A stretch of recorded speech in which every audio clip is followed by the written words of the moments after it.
here it is, the 87 GE's replacement.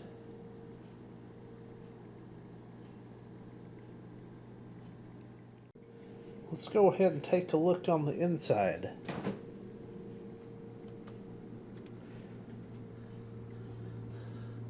We got this lovely LED light assembly. How are we doing here?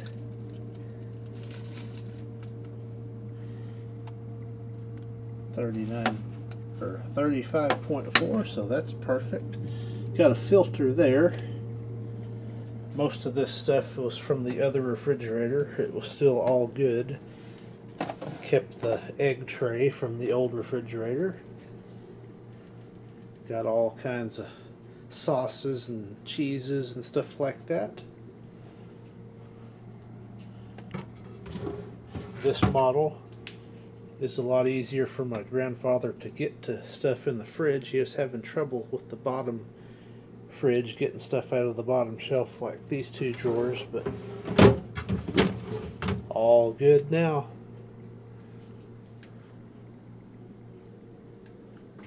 And then the freezer portion, we never use the freezer too much in here, so it's just got ice and stuff like that we use.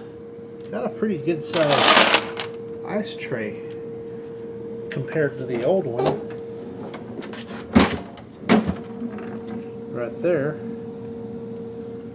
Still got some ice from the old ice maker. We got a comparison.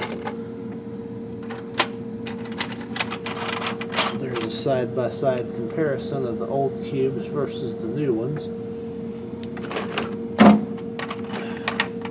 A little bit smaller, but they're alright. And this fridge is running at 0. So, yeah. I think it will work. It sticks out maybe just a little bit further than the old one, but all the stuff is back on it like it used to be. Oh, let's take a look at the control panel. It's all on top right here, easily accessible.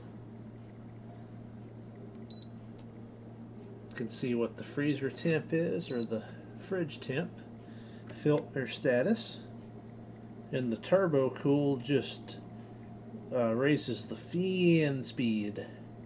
But I'm going to run this for a little while, and I might do a more in-depth review of it later on. Here's the data. It's a GDE21EGKURWW. It's got the refrigerant 600A in it.